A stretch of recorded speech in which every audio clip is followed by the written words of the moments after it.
আমি আপনি আমাদের জীবনে কত ভুল করেছি, কত অন্যায় করেছি, কতটাই বা পাপ করেছি। মনে রাখবেন, আমাদের পাপ যত বড় হোক, আল্লাহর রহমতের দরিয়া তার চাইতেও বড়।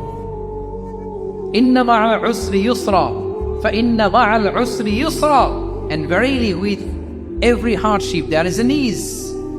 প্রত্যেক কষ্টের পরেই থাকে স্বস্তি। এই বাক্যগুলো কি আপনাকে মোটিভেশন দেয় না?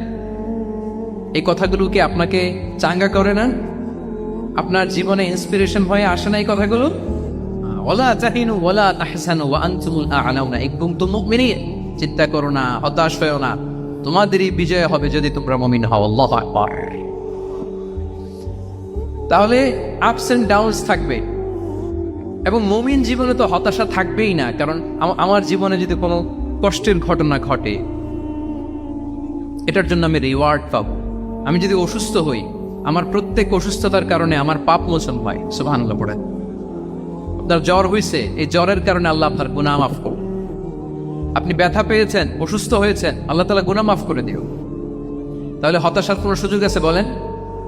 মুমিন জীবনে হতাশার কোনো সুযোগ নেই। রাসূল সাল্লাল্লাহু আলাইহি ওয়াসাল্লাম বলেন, মা ইউসিবুল মুসলিমা মিন নাসাব ওয়ালা ওয়াসাব ওয়ালা হাম্মিন ওয়ালা হুজনিন ওয়ালা আদান ওয়ালা গাম্মিন হাত্তা শাওকাতি ইউশাকুহা ইল্লা কাফারাল্লাহু বিহা মিন খাতায়া। মুমিন জীবনে যত ব্যথা, কষ্ট, দুঃখ, এমনকি ফল পাড়তে যে গাছের কাটার খোঁচা যদি খান, রাসূল সাল্লাল্লাহু আলাইহি ওয়াসাল্লাম বলেন, ওই খোঁচার ব্যথার কারণে আল্লাহ তোমার গুনাহ মাফ করে দেয়।